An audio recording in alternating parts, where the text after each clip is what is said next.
Yields back, and I recognize the gentlewoman from Illinois, Ms. Miller. Well, good morning, Secretary McMahon, and thank you for the great work that you and President Trump are doing to reform the Department of Education. The last 4 years under the Biden administration have been a disaster for the public education system, for parental rights, and for student safety. And the most racist thing that's been going on in our country has been the unanimous support of the Democrats and the teachers union to force inner city children, black and brown children, into failing schools while denying their parents the opportunity to seek alternative options. Children as young as kindergarten have been subjected to drag queen story hours and pro-LGBTQ IA2S+ curriculums. Shockingly, the Department of Education had the audacity to call parents domestic terrorists and proceeded to investigate and intimidate them into submission. Scott Smith was arrested. State Department of Education. The Biden Department of Education. The Biden Department. Yes. Scott Smith was arrested at a Loudoun County school board meeting over voicing his outrage that his 15-year-old daughter was raped by a boy dressed as a girl in a public school bathroom, and then the school sought to cover it up.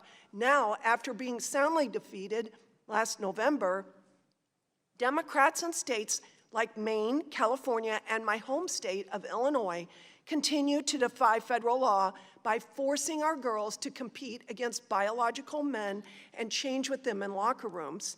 Thankfully, President Trump and yourself are taking action to stop this madness and are striving toward the ultimate goal of returning education to the states and to the parents where it belongs.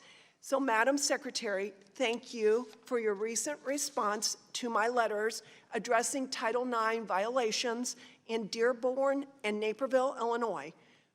Could you please elaborate on what the Department of Education is doing to investigate similar violations in other school districts and whether their federal funding will be rescinded for failing to comply with federal law?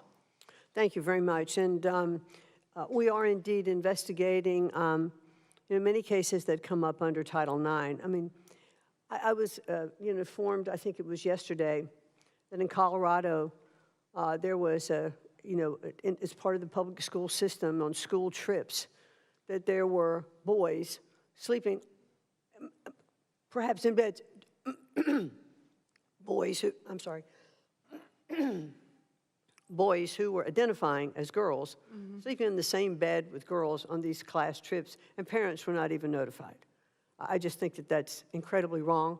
That is a Title IX violation that we'll be, investigating. There was I think there's in Wyoming a college, that had, again, boys joining girls' sororities. Again, Title IX violations. We are going to investigate them, and we will look at whatever options, that we have available, whether it is defunding some of those programs. So, yes. Thank you. And thank you for fighting hard for school choice. Homeschooling is very near and dear to me. I'm a teacher, and I ended up home educating my 7 children. Most of them have chosen to do the same. As parents saw the filth being taught to their children during the COVID-19 lockdowns, many began homeschooling. Recently, Democrat-run states like Illinois are seeking to significantly limit the right of parents to home educate their children. What can the Department of Education do to ensure that this fundamental right is protected? Well, that's clearly one of the things that President Trump has talked about, and what I've addressed earlier, in my testimony today, and that is that the president absolutely does believe that all children should have a right, to an excellent education. They should have that choice, and that choice should be supported, whether it is homeschooling, private schools, public schools, charter schools. All of those should receive their funding, and that states should look at the choice options. Thank you. Competition makes everything better.